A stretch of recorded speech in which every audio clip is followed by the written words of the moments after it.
ॐ नमो भगवते वासुदेवाय। ॐ नमो भगवते वासुदेवाय।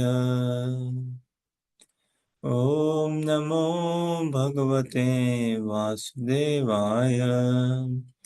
नारायणं नमस्कृत्य नरं चैव नरोत्तमं देवीं सरस्वतीं व्यासं ततो जयमुदीरयेत्। नष्टप्रायेषु भद्रेषु नित्यं भागवत सेवया भगवती उत्तमश्लोके भक्तिर्भवती नैष्ठिकी। बहुत बहुत स्वागत आप सभी का श्रीमद् भागवतम अध्ययन सत्र में। तो हम हमारे अजामिल की कथा उसको आगे बढ़ाते हैं। और जैसा हम श्रवण कर पा रहे हैं अजामिल की कथा दिव्य कथा है श्रीमद् भागवतम में। और इसी उद्देश्य से कि हम मनुष्य जीवन को ही लक्षित करते हुए, हम मनुष्य को ही लक्षित करते हुए शुद्ध प्रेमा भक्ति में आरूढ़ होने के लिए, भगवान की शुद्ध प्रेमा भक्ति में हम अग्रसर हो, एकांतिक भाव से कृष्ण की शरणागति ले, श्री गुरु गौरांग की शरणागति ले, चैतन्य महाप्रभु और उनके अनुयायियों की शरणागति लेते हुए हम कृष्णा भावनामृत का अभ्यास करें। तो जैसा कि हम कथा में अभी तक देखते आ रहे हैं ना कि अजामिल सदाचारी था, शादीशुदा थे, उनकी पत्नी थी, संतान थे, माता पिता, और बहुत पढ़े लिखे बढ़िया ब्राह्मण थे, जप तप मंत्र उपासना सब करते थे, और झूठ नहीं बोलते थे, बढ़िया जीवन बिताते थे, हर रूप से बहुत सदाचारी उनका सदाचार थे वो। लेकिन क्या हुआ, एक बार एक वेश्या को देखा, शूद्र शूद्रानी को परस्पर आलिंगन स्पर्श चुंबन इत्यादि करते हुए देखा, और वो दृश्य उनके मानस पटल में बैठ गया पूरा का पूरा। और फिर उसमें चिंतन मनन और करने लगे, चिंतन मनन करने लगे, और इतना कि अपने घर से माँ बाप को निकाल दिया, पत्नी को निकाल दिया, बच्चों को निकाल दिया, और उस शूद्रानी को घर ले आए ना, उसको घर ले आए, और फिर उसके साथ संग किया, 10 संतान उत्पत्ति करें। ये तो भगवत विधि वश, भगवत संजोग वश उसके आखिरी संतान का नाम पड़ा नारायण। साधुओं की कृपा से वो नाम भी पड़ा, और अजामिल की बड़ी अनुरक्ति थी उस आखिरी संतान में, नारायण में। तो दिन रात वो उसको पुकारते रहता था, नारायण नारायण जपते रहता था, लेकिन भगवान का शुद्ध नाम ही जप रहा था। और फिर उसके शरीर छोड़ने का समय आया तो यमदूत आए, उसके प्राण को खींच के लेके जा रहे हैं। 3 यमदूत आए यमलोक से, उसके प्राणों को खींच के लेके जा रहे हैं। तो जब यमदूत आए ऐसे, और ना ये अजामिल ने असहाय अवस्था में अपने संतान का वास्तव में स्मरण चिंतन, आसक्ति तो उसी पे थी ना खूब, तो नारायण करके पुकारा अपने संतान को। और जैसे ही संतान को पुकारा, नारायण पुकारा, नाम लिया, उसी समय विष्णुदूत भी प्रकट हो गए वहां पे। और फिर इस संवाद हुआ विष्णुदूत और यमदूतों के बीच में, और विष्णुदूतों ने यमदूतों को समझाया वास्तव में धर्म क्या है, अधर्म क्या और परम धर्म क्या है, और हरि नाम की महिमा बताई। और यमदूत शांत हुए, यमदूत ने स्वीकार किया, यमदूत बोले ठीक है, जो आप कह रहे हो सही है, आप जीते हमारे, और यमदूत फिर चले गए यमलोक। बोले हम जाते हैं हमारे बॉस यमराज जी से बात करने। क्या बात है ये, हमारे पास आपके कोई प्रश्न का जवाब नहीं है, तो ठीक है हम जा रहे हैं, इसको यहीं छोड़ के जा रहे हैं। और फिर विष्णु दूतों ने देखा कि अजामिल छूट गया यमदूतों से, और अब ये कुछ देख रहा है हमारी ओर, कुछ कहना चाहता है। हम्म, तो इतने में ही विष्णुदूत भी अंतर्ध्यान हो गए, वहां से वो भी चले गए। और अजामिल अब इन्होंने, अजामिल ने दोनों का संवाद सुना, दोनों की बातें सुनी, दोनों पक्षों की, विष्णुदूतों की और यमदूतों की। और इस दिव्य संवाद का उन्होंने श्रवण किया। और अब देखिए वो क्या बोलते हैं। और जैसा कि हम प्रश्न करते आए हैं ना, कि अजामिल के पास कोई उपाय था क्या, उनके पास कुछ तरीका, कोई उपाय, कोई बचाव, कोई माध्यम था क्या, जिससे वो इस दुविधा में नहीं पड़ते। ऐसा वो क्या कर सकते थे कि उस वेश्या को, शूद्रानी को घर पे नहीं लाते, उससे संतान उत्पन्न नहीं करते, अपने माँ बाप को घर से बाहर नहीं निकालते, पत्नी बच्चों को बाहर नहीं निकालते, और आज उनका ऐसा दिन ना देखना पड़ता कि यमदूत आके उनको ऐसे बांध रहे हैं, और इतने पाप वो ना करते। ऐसा कोई बचाव था क्या उनके पास? था तो क्या था?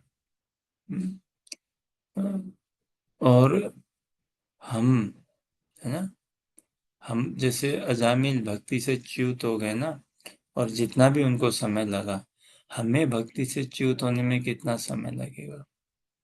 क्या हम च्युत हो सकते हैं क्या भक्ति से?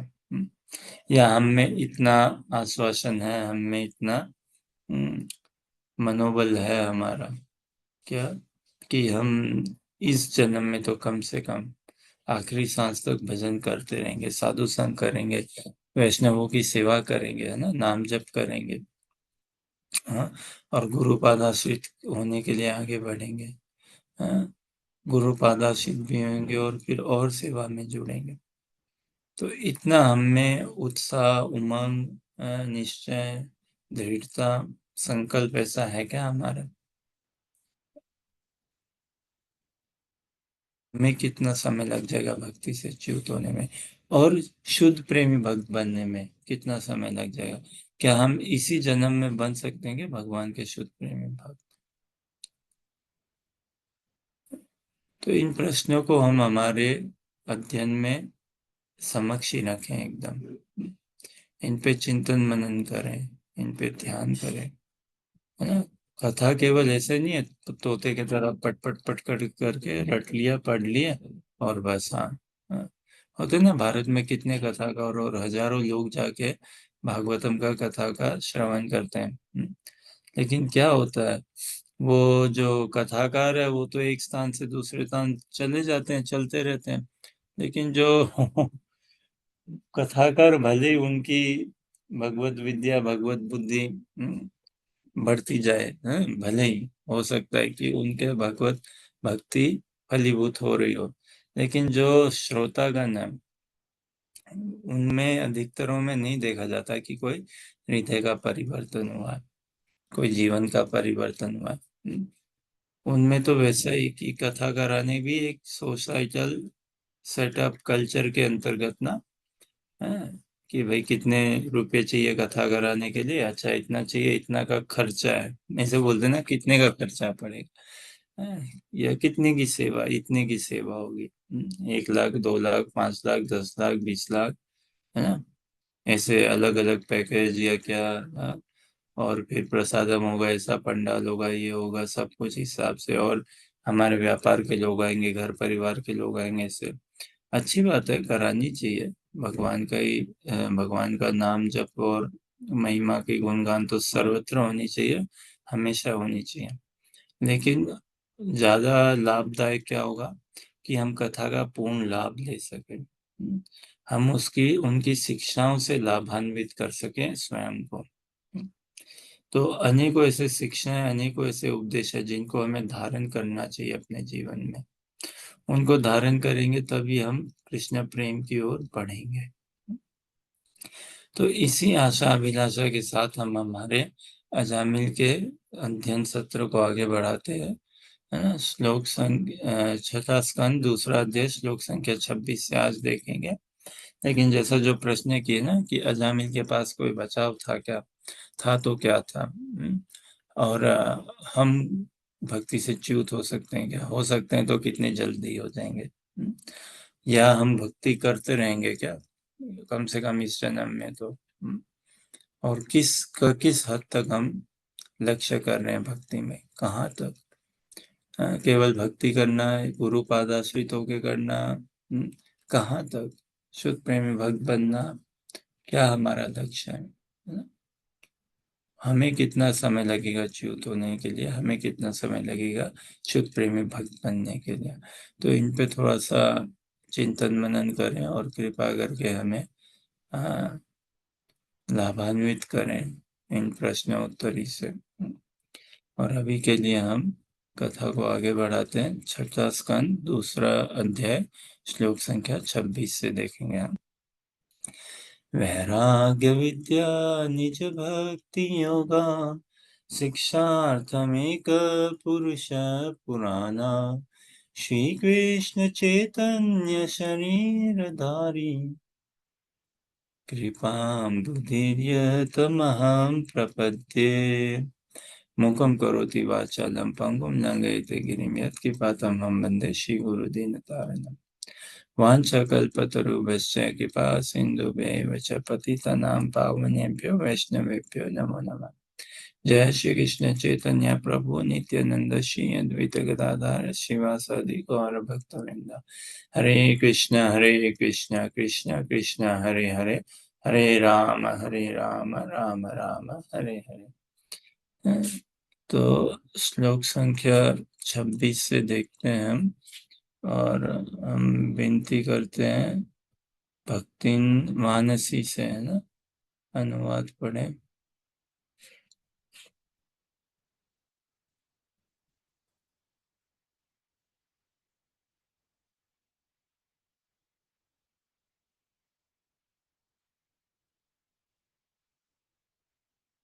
ऐसे ही पढ़ पाएंगे क्या आप?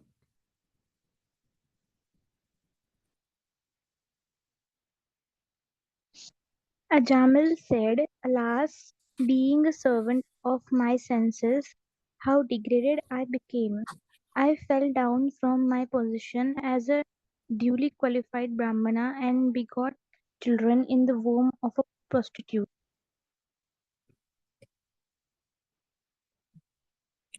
अंकित पढ़िए।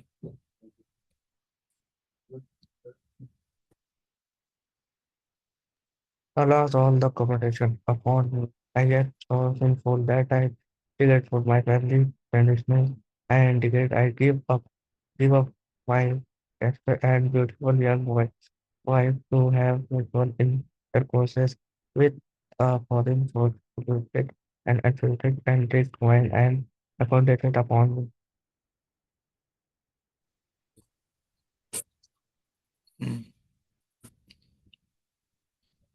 नहीं पढ़िए। My father and mother were old and had no other son or friend to look after them. Because I did not take care of them, they lived with great difficulties. Alas, like an abominable lower class man, I ungratefully left them in that condition. Harsha पढ़िए। It is now clear that as a consequence of such activities, a sinful person like me must be thrown into hellish conditions, meant for those who have broken religious principles and must there suffer extreme miseries. Mansi पढ़िए।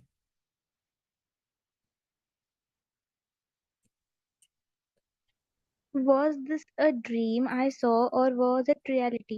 I saw fearsome men with ropes in their hands coming to arrest me and drag me away. Where have they gone?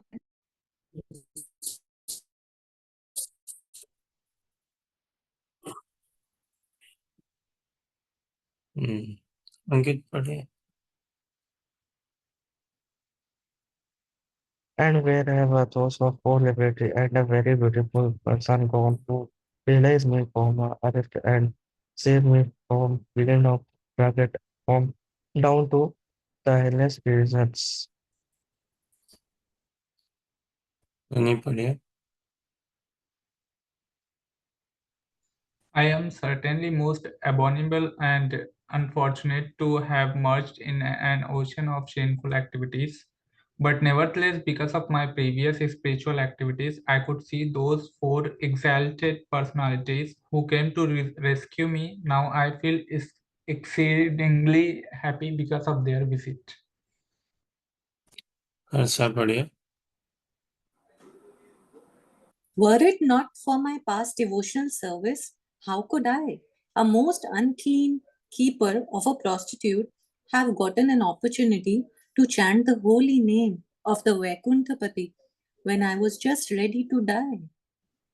Certainly, it could not have been possible. Mansi पढ़िए। Ajamil continued, I am a shameless cheater who has killed his Brahmanical culture. Indeed, I am sin personified. Why am I comparison to the all auspicious chanting of the holy name of Lord Narayana?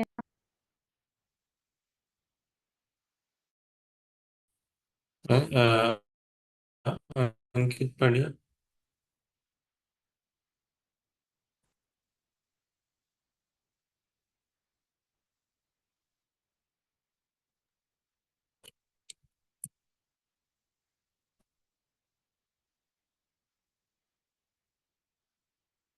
Okay Sunny पढ़िए। अंकित आपकी आवाज नहीं आ रही है, अगला आप देखिएगा।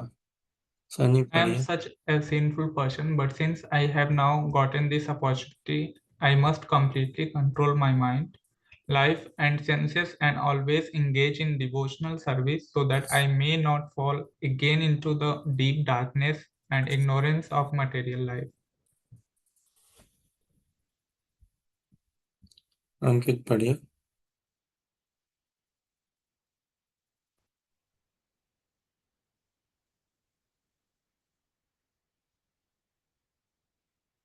ठीक है, हर्षा पढ़िए। Because of identifying oneself with the body, one is subjected to desires for sense gratification, and thus one engages in many different types of pious and impious action. This is what constitutes material bondage. Now, I shall disentangle myself from the material bondage which has been caused by the Supreme Personality of Godhead's illusory energy in the form of a woman. Being a most fallen soul, I was victimized by the illusory energy and have become like a dancing dog led around by a woman's hand. Now I shall give up all lusty desires and free myself from this illusion. I shall become a merciful, well wishing friend to all living entities and always absorb myself in Krishna consciousness. Mansi पढ़िए। मानसी और मानसी के बाद अंकित है। Simply because I chanted the holy name of the Lord in the association of devotees, my heart is now becoming purified. Therefore, I shall not fall victim again to the false losers of material sense gratification. Now that I have become fixed in the absolute truth, henceforward I shall not identify myself with the body. I shall give up false conceptions of I and mine and fix my mind on the lotus feet of Krishna. अंकित पढ़िए।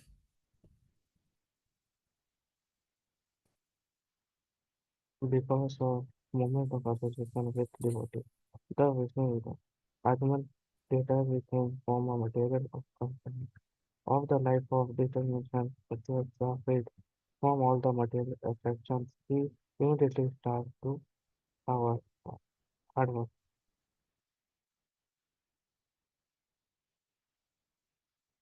यहाँ तक देखते हैं ना कि अजामिन ना ये संवाद सुनने के बाद ऐसे उनकी चेतना में विप्लव आया सहज ग्लानि उत्पन्न हुई उनको। कितनी ग्लानियां उत्पन्न हुई देखे, और क्या सौभाग्य जता रहे हैं, और उस ग्लानि में कह रहे हैं मैं तो हूँ पापी, मेरे को वास्तव में नरक के ही दर्शन होने चाहिए, कोई लेके जाओ मेरे को नरक में। मैं तो यातना भोगने के लिए, मेरा बनता है यातना भोगने का। और फिर भगवान का नाम जप किया तो उसकी महिमा बता रहे हैं, क्या कृपा मिली। विष्णुदूत आए और यहाँ पे कह रहे हैं ना कि उनके उनसे विष्णुदूतों के साथ थोड़ा संग मिला, हमें उनसे श्रवण करने का अवसर मिला। हाँ, और उसके फल हेतु हम जान पे गए, हम कौन है, मैं कौन हूँ, भगवान कौन है, मेरा संबंध क्या है भगवान के साथ, जीवन का लक्ष्य क्या है। अब इसको पूरा सर्कल को तो पूरा करना है ना। अभी तक तो अजामिल को भगवत धाम की प्राप्ति हुई नहीं ना, तो अब वो एकांतिक भाव से भजन में निष्ठ होने के लिए हरिद्वार की ओर चल पड़े। यहाँ तक देखते हैं अभी, फिर आगे के घटनाक्रम और रसास्वादन करेंगे उसका, लेकिन अभी के लिए यहाँ तक प्रयास करते हैं रसास्वादन करने का। तो अजामिल को बड़ी ग्लानि उत्पन्न हुई। क्या था मैं once upon a time I was a sinless Ajamil, है ना।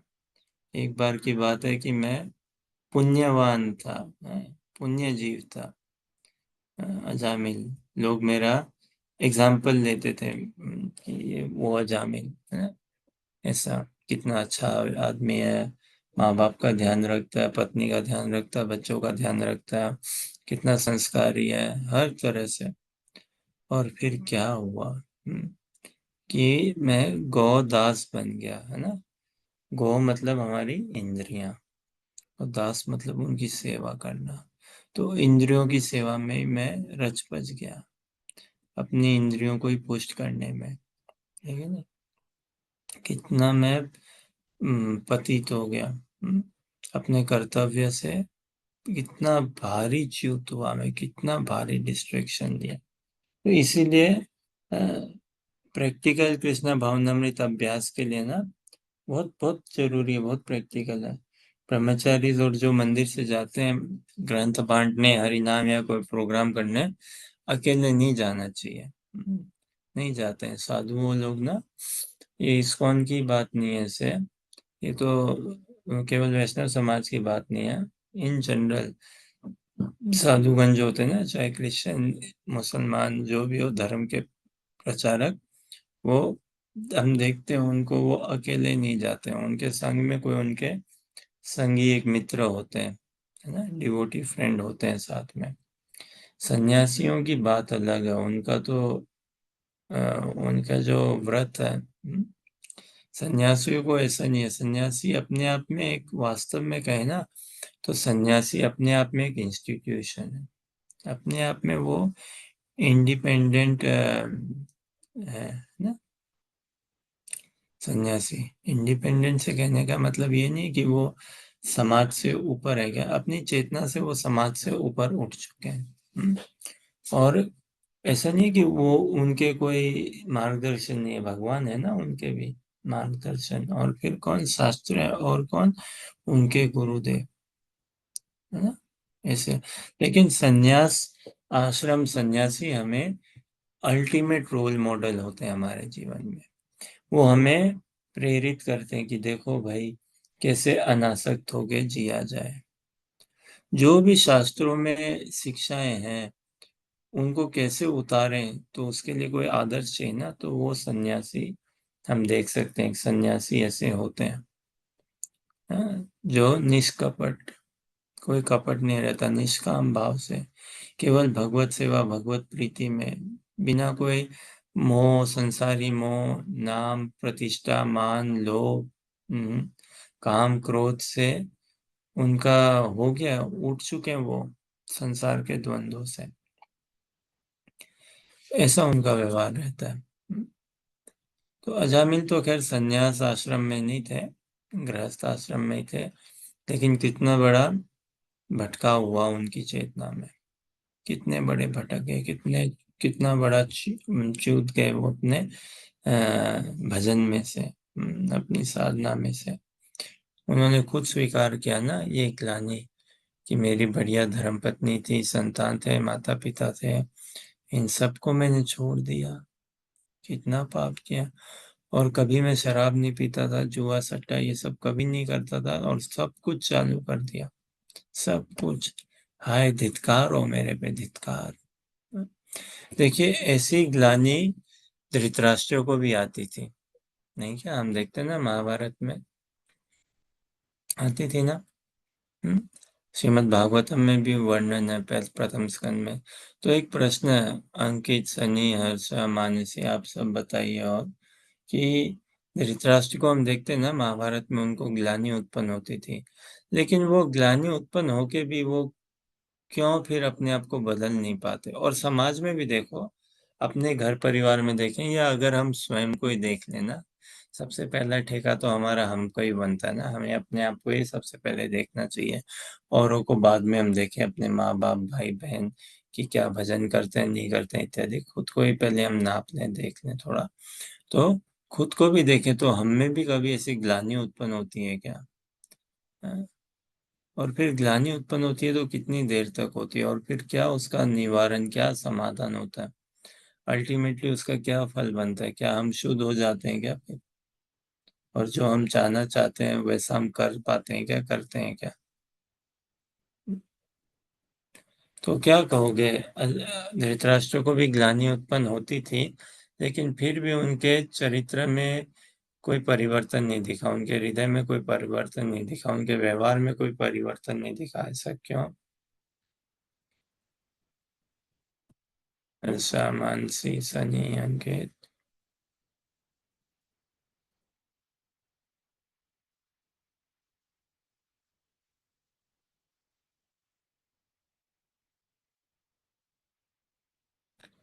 मोह के वश। मोह। धृतराष्ट्र को तो प्रगाढ़ पुत्र मोह था ना। यह है मतलब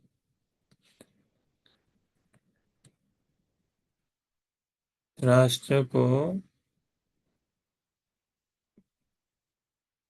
ये मतलब कहाँ पे मिला ये आपको? अगर अनम्यूट करके कह सके तो थोड़ा और आसान रहता है समझने में।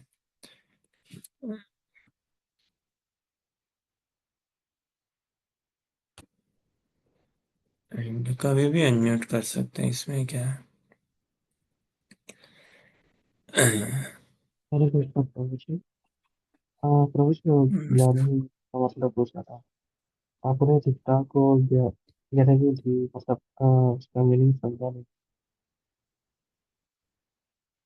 फिर से दोहराइए। प्रभु जी आप बोल रहे थे कि जैसे डिस्कस उनको क्या कहते हैं ज्ञानी थी, मतलब उनको ऐसे लगता था कि इंसल्ट है, ऐसा कुछ बोल रहे थे ना। मन में ऐसा था पर वो उसको कुछ कर नहीं पाते थे। हाँ, धृतराष्ट्र को ना, उनको भी ग्लानि उत्पन्न होती थी कि भाई मैं क्या कर रहा हूँ, गलत कर रहा हूँ। उनको पता है ये युद्ध गलत है, द्रौपदी के साथ जो हुआ गलत है, उनको सब पता है ना। जुआ सट्टा जो हुआ वो गलत है। और उनको कभी कभी फील भी होता था, नहीं होता था क्या? होता था ना। लेकिन फिर भी वो बेबस, लाचार, असहाय क्यों रहते थे? जानते हुए भी क्यों नहीं कर पाते कुछ? क्यों नहीं किया उन्होंने?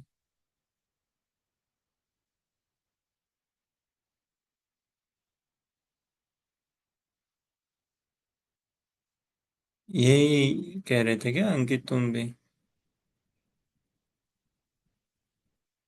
जी जी प्रभु जी। हाँ? तो धृतराष्ट्र, ग्लानि उनको उत्पन्न होती थी, लेकिन वो टिकती नहीं थी। जैसे बिजली होता है ना, बिजली कहाँ से चमकती है, कहाँ जाती है, पता ही नहीं चलता। कितनी देर तक रहती है बिजली, है ना?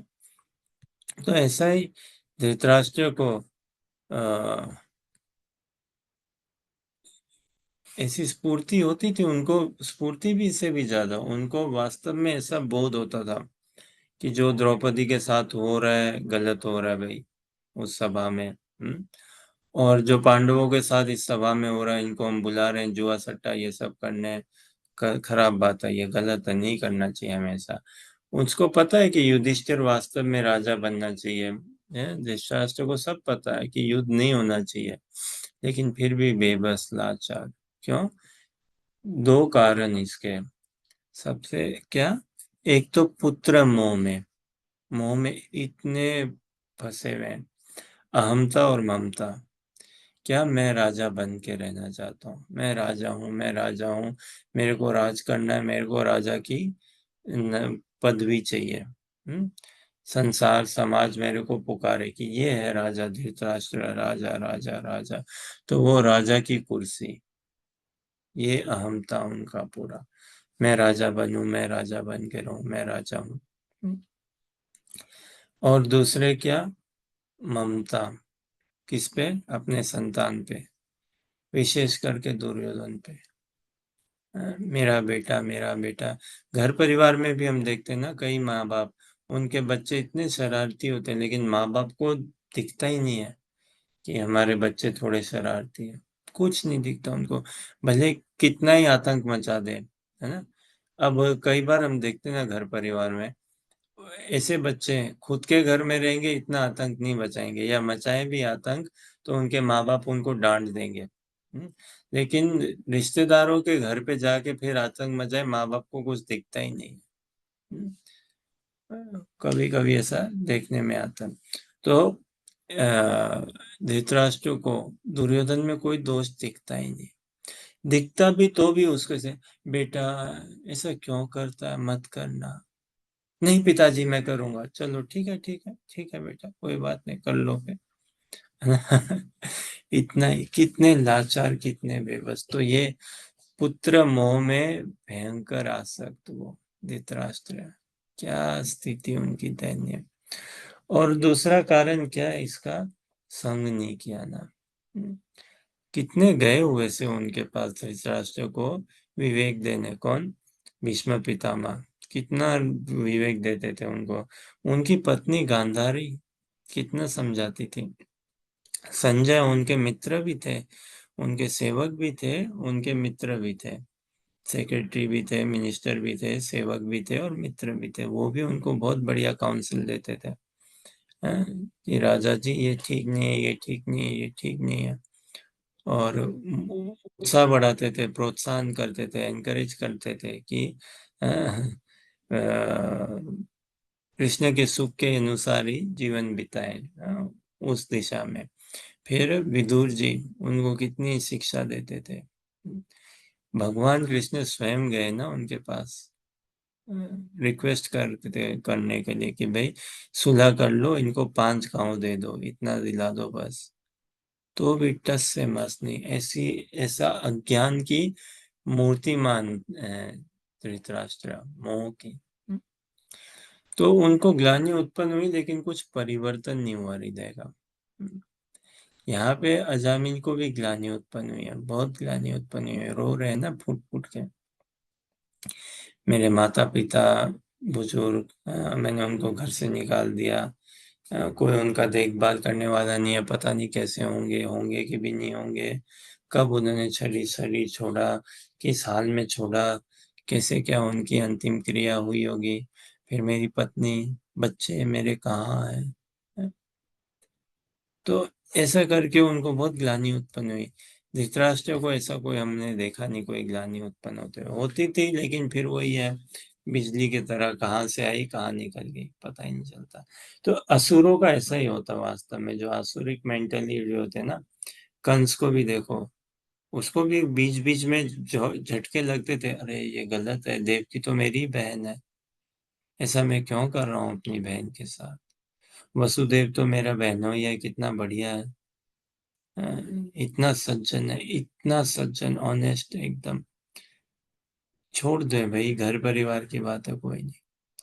तो ऐसे भाव उसमें भी, कंस में भी उमड़ते थे। लेकिन क्या करे, संघ का इतना बड़ा दोष है, इतना बड़ा दोष है।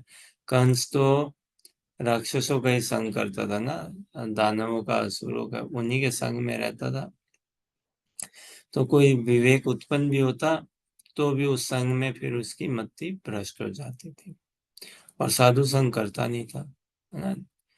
धृतराष्ट्र ने भी संग किया तो कहाँ, सुन के, लेकिन कोई एक्टिवली संग नहीं किया ना, उसमें कोई परिवर्तन करने के लिए प्रयास नहीं किया, कोई रुचि नहीं दिखाई, और हमेशा यही, मैं तो विक्टिम हूँ, मैं तो असहाय हूँ, मेरे साथ तो अन्याय हुआ है, ये यही रोने वो रोते रहते थे, ऐसा है। लेकिन अजामिल की यहाँ पे ऐसी दशा नहीं है, वो तो स्वीकार कर रहे हैं कि हम मैं बहुत बड़ा पापी हूँ। वास्तव में भक्ति में ये स्वीकार करना, मैं बहुत बड़ा पापी हूँ, ये कोई वो नहीं है, दोष नहीं है, ये तो बहुत साधुता की बात है। बहुत ही कोई बलवान आदमी है जो ऐसा स्वीकार करेगा, है ना। विनम्र आदमी है जो ऐसा स्वीकार करेगा। एक भक्ति ऐसा स्वीकार कर सकता है कि मैं पापी हूँ। देखो आप संसार में किन्हीं को बोल दो तुम पापी हो, है? थोड़ा बहुत धर्म मानते हो या नहीं भी मानते हो, कितने ठेस हो जाता है उनको, है? लेकिन भक्त जब सनातन गोस्वामी पाद मिले थे चैतन्य महाप्रभु से, बहुत सुंदर लगता है हमको, हमें व्यक्तिगत रूप से, कितना सुंदर उन्होंने बोला। देखिए हम स्क्रीन में लाते हैं, उन्होंने कहा ना, मत तुल्यो पापात्मा नास्ति, न अपराधी च कश्चन, परिहारे अपि लज्जा में, किम ब्रुवे पुरुषोत्तम। ये उन्होंने बोला सनातन गोस्वामी ने महाप्रभु को। क्या सुंदर, मत तुल्यो पापात्मा नास्ति, कि मेरे जैसा संसार में कोई पापी नहीं है, पापी आत्मा नहीं है। न अपराधी च कश्चन, और ना ही कोई ऐसा अपराधी है।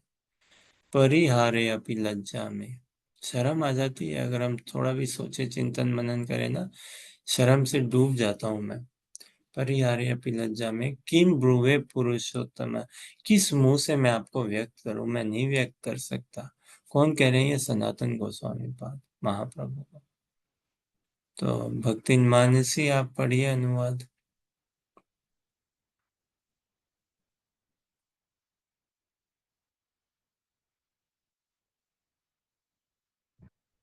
Dear Lord, let us inform you that no one is more sinful than us, nor is there any offender like us.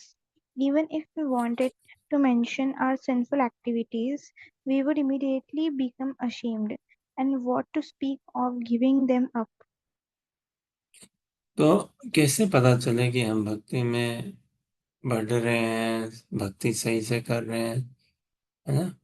कैसे पता चले? तो ये इस स्तर पे तो आना ही पड़ेगा, इतना तो हमें प्रार्थना करनी ही पड़ेगी, इतना हमें स्वीकार करना। जब हम ऐसा स्वीकार करने लगे ना, ना कि ये कि मैं कितनी सती सावित्री बन रही हूँ, मैं कितना अच्छा भजन करने लगा हूँ, मैं तो बहुत पापों से छूट गया, मैं बहुत बढ़िया बन गया हूँ। ठीक है, हम अब पहले करते होंगे पर जो भी, अब हम नियमों का पालन करते हैं, नाम जप करते हैं इत्यादि, तो इसमें क्यों, कौन सी बड़ी बात हो गई भाई? ये तो होना ही चाहिए ना। अनादिकाल से हम शुद्ध प्रेमी भक्त नहीं बन पाए, अवसर होते हुए भी, कितना हमें खेद होना चाहिए इसका, नहीं क्या? हाँ? अनादिकाल से, और इसी जीवन में अगर हम देखें तो हम कितना लेट प्रवेश किए हैं भक्ति में, नहीं क्या? तो ये विनम्रता के लक्षण है। जो विनम्र साधक होगा उसमें ऐसे भाव उत्पन्न होंगे ही होंगे, that no one is more sinful than us, nor is there any offender like us। मेरे से ज्यादा कोई पापी नहीं है और ना ही कोई मेरे से ज्यादा अपराधी है। हम्म। अगर मैं बताना भी चाहूँ ना अपने पापों की गाथा, तो भी खत्म नहीं होगी, और ऐसी है कि मैं शर्म के मारे मर जाऊं, डूब जाऊं, मैं बोल ही नहीं पाऊं आपको, इतने ऐसे ऐसे पाप किए मैंने, ऐसे ऐसे अपराध किए, क्या बताऊं आपको महाप्रभु। ये तो ऐसा कुछ अजामिन ऐसी फीलिंग कर रहे हैं, और बहुत जरूरी है ना। प्रायश्चित कैसे करेगा आदमी अगर पश्चाताप ही नहीं है? बिना पश्चाताप के कोई कर सकता है क्या प्रायश्चित? हम्म, तो और भजन में प्रायश्चित तो कितना अनिवार्य है हमें, ये हमें बचा के रखेगा। वास्तव में जो हमारा बचाव है, जो हमारा प्रोटेक्शन, शील्ड, आर्मर कहते हैं ना, कवच, विनम्रता है। विनम्रता, ह्यूमिलिटी, उसको बचाए रखना है। लेकिन ह्यूमिलिटी को बचाए रखने के पहले सबसे पहले हम्बल तो बनना पड़ेगा। विनम्रता, ह्यूमिलिटी क्या होती है वो समझना पड़ेगा, उसके स्तर पे आना पड़ेगा। और ऐसा नहीं कि बस अब हम बन गए, ये तो पूरा ऑनगोइंग प्रोसेस है ना, कंटिन्यूअस प्रोसेस है। ऐसा नहीं कि हम पूरे आज सरेंडर हो गए, अब हम आश्रित हो गए, नहीं, कंटिन्यूअस ऑनगोइंग प्रोसेस है। ऐसा नहीं कि हम समझ गए भगवत गीता भागवतम, ना, कंटिन्यूअस ऑनगोइंग प्रोसेस है। वैसे ही कंटिन्यूअस ऑनगोइंग प्रोसेस है ये विनम्र बनना। तो अजामिल के ऐसे भाव उसके उत्पन्न हुए, ऐसी ग्लानि उसको उत्पन्न हुई, क्या करूं मैं। फिर वो सोच रहे, अरे भाई, क्या ये ऐसा कोई सपना देखा क्या मैंने, या क्या वास्तव में ये सत्य था, या कोई सपना देखा है ये, कि जैसे यमदूत आए हैं मेरे को ले जाने के लिए, रस्सी लेते हुए गले में फांस बांध के एकदम मेरे को खींच के जा रहे हैं। होता है ना, कई बार हम भी सोचते हैं ना, भाई कोई सपना था क्या, मैं कौन हूँ, कहाँ हूँ, क्या हो रहा है ये, आधी रात को ऐसा हो जाता है ना कई बार। तो ये देखिए अजामिल के साथ, और कितने हैं विश्व भर में हम देखते हैं, विशेष करके पुलिस के चक्करों में जो रहते हैं ना, कोर्ट कचहरी पुलिस के चक्करों में नारकीय जीवन हो जाता है। फिर अस्पताल, रोगियों को आना जाना अस्पताल का, तो कितने नारकीय जीवन हो जाता है ना, ऐसा करके। तो ये क्या बोलते हैं, अ, अजामिल को, अब संसार में हम देखते हैं, भारत में, भारत के बाहर भी, जो लोग शरीर छोड़ते हैं, अब कोई अस्पताल में हो, शरीर छोड़ दे, कितनी असहाय स्थिति है ना, घर परिवार वाले नहीं हो उनके पास, डॉक्टर, नर्स, और अस्पताल का माहौल कितना फॉरेन एनवायरनमेंट है ना, कोई स्वाभाविक माहौल थोड़ी ना हमारे लिए। कितने लोग आते हैं जाते हैं अस्पताल से, कितनी लाशें निकलती होगी, कितने लोग शरीर छोड़ते हैं ना। तो ऐसा माहौल अस्पताल का, कोई सोचे अरे बाप रे, सपना था क्या, भगवान सपने में भी ऐसा नहीं सोचे, सपने में भी नहीं है ऐसा, है? तो अजामिल कितने अस्पताल में शरीर छोड़ते हैं ना, और डर जाते हैं एकदम, कईयों को यमदूतों के दर्शन हो जाते हैं अस्पताल में, और कई वैसे ही सहम जाते हैं, साइकोलॉजिकली, मोटिवेशनली वैसे ही इतने वीक हो जाते हैं, अस्पताल के नाम से ही वहां जाके रह के घर परिवार से दूर, क्या होगा। और कोई आस्तिक हो नास्तिक हो, जैसे बताते हैं सब, वर्ल्ड वॉर 1 हुआ था, 2 हुआ था ना, तो भाई सभी जब बम के धमाके होते थे, सभी बंकर में जाके छुपते थे, ढकते थे अपने आप को, आश्रय देते थे, और उस समय सभी ये आस्तिक बन जाते, सभी पूजा पाठ प्रार्थना करते हैं, बोलते हैं भगवान बचाओ भाई बचाओ, है ना। जैसे अब क्या, ये देखो, क्रिकेट का मैच हो, या जिस भी स्पोर्ट्स में जिसकी रुचि है, और बहुत ही मैच एकदम डिसाइडिंग स्टेज पे हो, तो कोई नास्तिक आस्तिक सब एक बन जाते हैं, सब हाथ जोड़ के प्रार्थना कर, भगवान मैच जिता दो, मैच जिता दो, मैच जिता दो, है ना, ऐसी स्थिति। और फिर मैच जीतने के बाद क्या, कहाँ गए भगवान, कहाँ गए, फिर तो आदमी अपने मौज में पुराना। तो ग्लानि ऐसी नहीं होनी चाहिए कि हाँ भाई, कुछ मगरमच्छ के आंसू टाइप निकले, या भाई रात गई बात गई, बोलते हैं ना, हाँ, जैसे मरकट वैराग्य,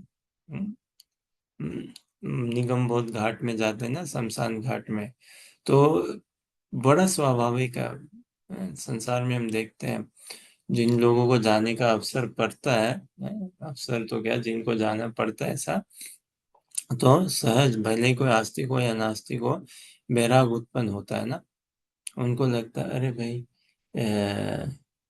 कि ये ना, एक दिन मैं भी शरीर छोड़ूंगा, एक दिन मेरी पत्नी भी जाएगी, पति भी जाएंगे, बच्चे माँ बाप ये सब हमारे साथ भी होगा, एक दिन में हम भी चिता में जलेंगे। तो ऐसे क्वेश्चन आते हैं ना, क्या है आखिरकार ये जीवन, क्यों इतने छोटे से जीवन में हम क्यों लड़ाई झगड़ा कलह करें, क्यों झूठ साच करें। देखो कोई ठिकाना नहीं है, आज शर्मा जी चले गए, कल वर्मा जी निकल जाएंगे, ऐसे करके ना। लेकिन कहाँ तक कितना टिकता है वो।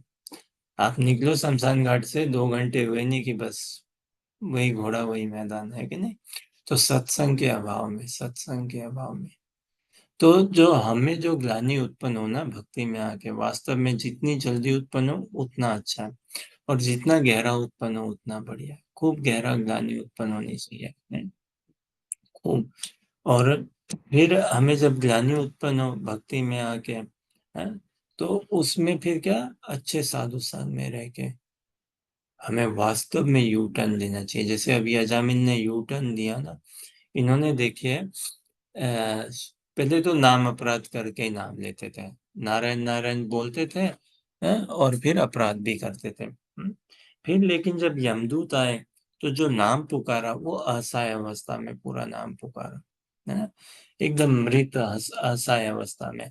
तो उस समय जो नाम पुकारा उन्होंने अजामिन, वो पूरा नामाभास स्तर पे अपराधों से मुक्त होते हुए नाम पुकारा, भगवान के तब आभास हुई उनको। और अब उनको ये बोध हो गया, जैसे बोल रहे ना कि कहाँ गए वो विष्णु दूत। 4 विष्णु दूत आए थे ना, शंख चक्र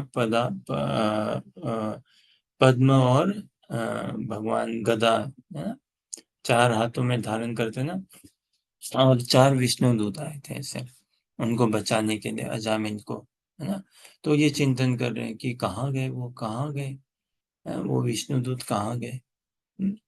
और फिर उनके मुखमंडल से, उनके मुख कमल से हरि कथा सुनी।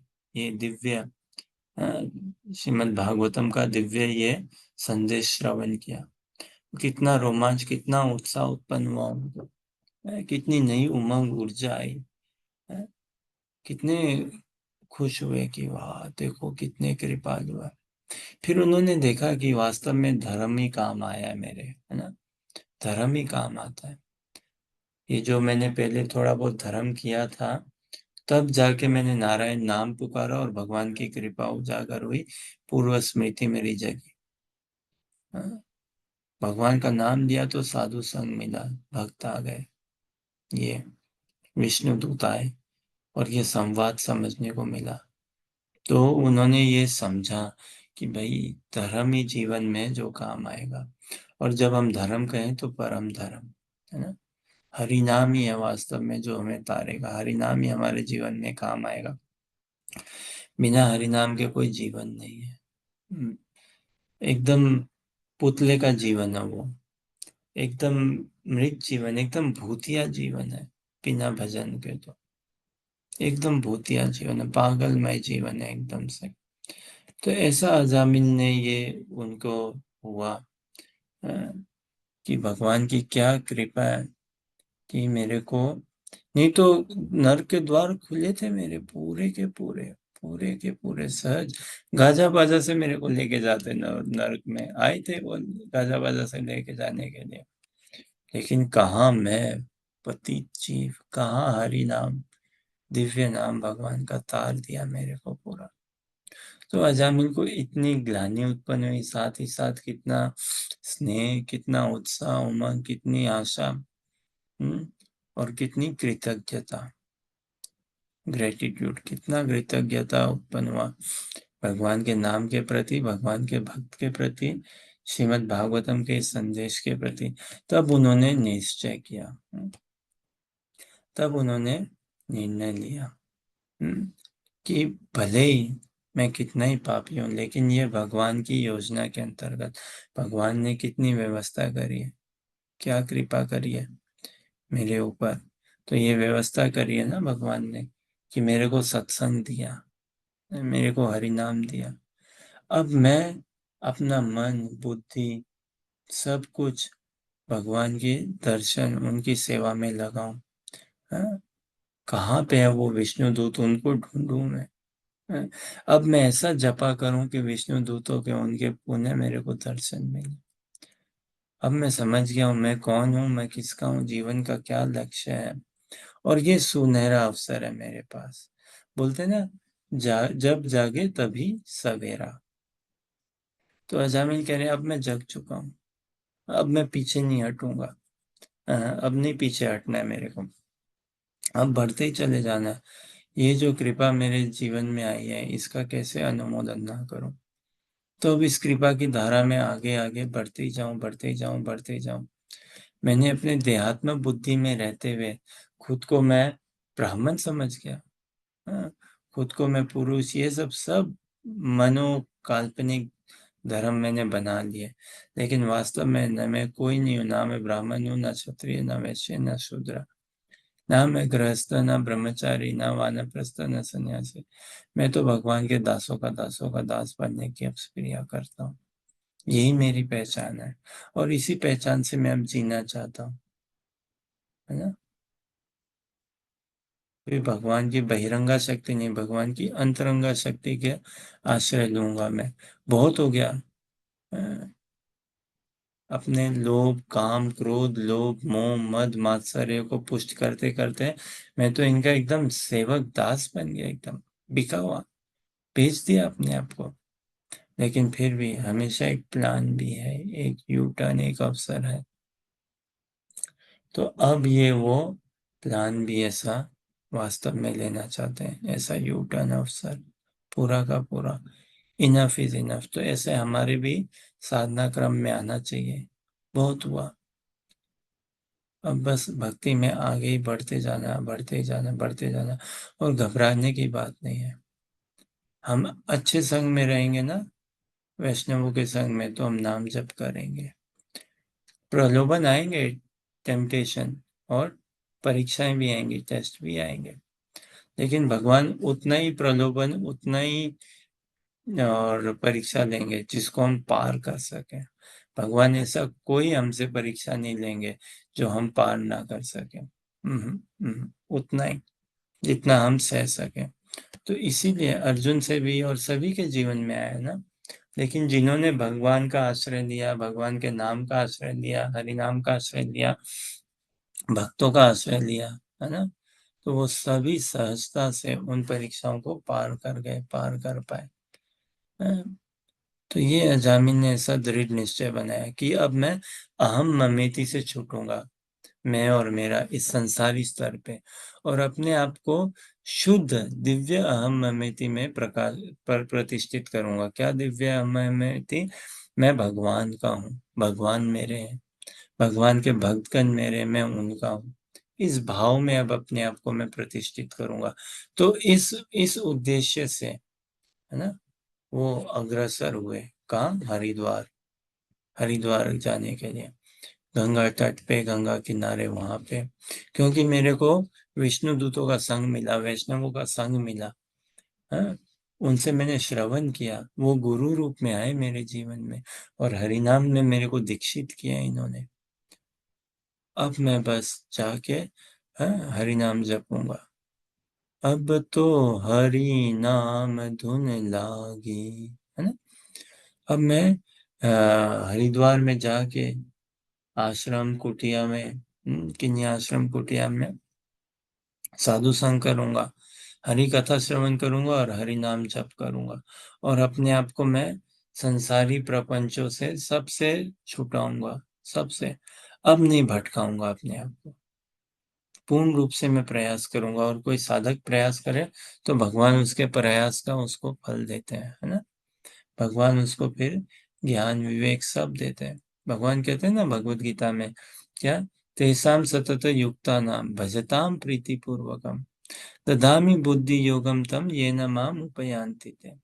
कि जो लोग मेरा सतत भजन करते हैं, तेसाम सतत युक्ता नाम भजताम प्रीति पूर्वकम, प्रेम पूर्वक मेरा भजन करते हैं, और अपने आप को मोल्ड, अपने आप को एंगेज, अपने आप को उपस्थित, प्रतिष्ठित करते हैं, हाँ, अपने वर्ण आश्रम के अंतर्गत, अपनी स्थिति के अंतर्गत मेरे अनुकूल भजन करने में, तो उनको मैं सारी बुद्धि दूंगा, उनको सारी व्यवस्था, उनके साथ उनको मैं सारा विवेक दूंगा कि किस हिसाब से वो अपने भजन को पक्का कर सके, एकदम निष्ठ कर सके, एकदम शुद्ध बना सके और मेरे को पा सके, है ना?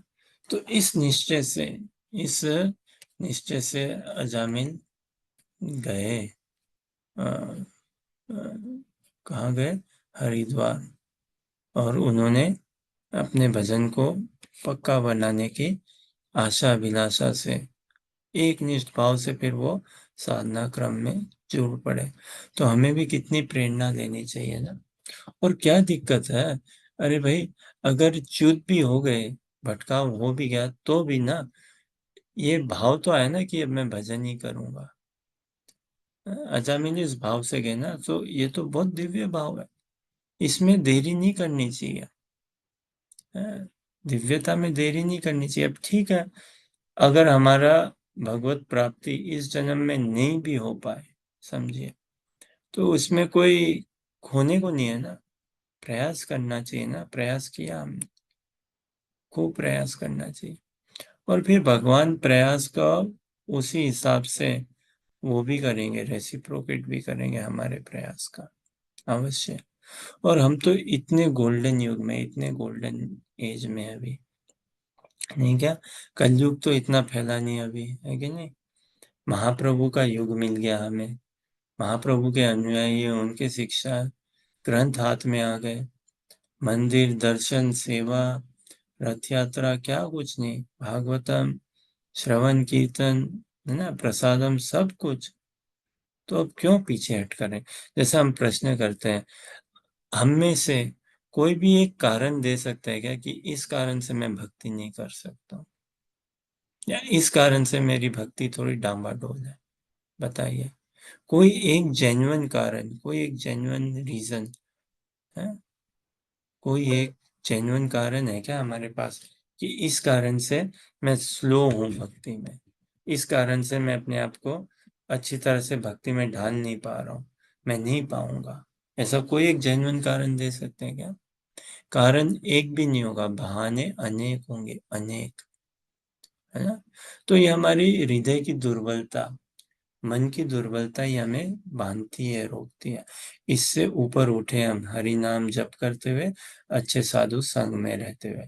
बोलिए हरे कृष्णा कृष्ण कृष्ण हरे हरे, हरे राम राम राम हरे हरे।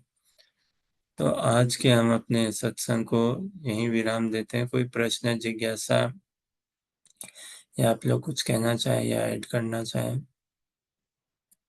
हाँ, इस अध्याय के कुछ शेष 10 एक है अनुवाद।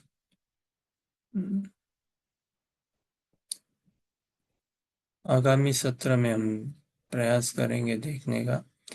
अभी के लिए वैसे कोई प्रश्न, जिज्ञासा या कुछ कहना चाहो आप लोग?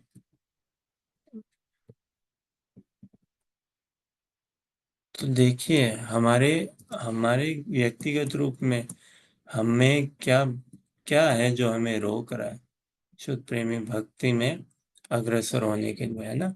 ऐसा क्या है जो हमें थोड़ा सा, हम ढील दे रहे हैं या पीछे हट कर रहे हैं, या हम पूर्ण उत्साह से आगे नहीं बढ़ पा रहे हैं, है ना? ऐसी बात नहीं कि हमारी समस्या नहीं है, समस्या है। तो जहाँ समस्या हो वहाँ समाधान भी है ना, उनका निवारण हो सकता है, क्यों नहीं हो सकता है? तो पीछे हट ना करें, सही संग में, अच्छे संग में रह के हम भगवत धाम की ओर आरूढ़ हों। बोलिए हरे कृष्ण कृष्ण कृष्ण हरे हरे, हरे राम राम राम हरे हरे। तो आपके धैर्य पूर्वक श्रवण, समय, संग के लिए बहुत बहुत धन्यवाद। हमारा उत्साह वर्धन करने के लिए बहुत बहुत धन्यवाद। इसी तरह से हमारा उत्साह वर्धन करते रहिए, और चिंतन करिएगा, मनन करिएगा, अवश्य बताइएगा अजामिल क्या ऐसा कर सकते थे, है ना, कि स्थिति में नहीं आते, निकल पाते इस स्थिति से। हम क्या करें कि हम शुद्ध प्रेमी भक्त को लाभ पाए, बन पाए शुद्ध प्रेमी भक्त। और अजामिल को जितना भी समय लगा च्युत होने में, हमें कितना समय लगेगा भक्ति से च्युत होने में। और हम कितने कॉन्फिडेंस हैं, हम कितने कॉन्फिडेंट है कि हम बढ़ते चलेंगे, भक्ति में बढ़ते चलेंगे, बढ़ते चलेंगे। सही साधु संग में रहेंगे तो अवश्य बढ़ते ही चलेंगे। हरि बोल।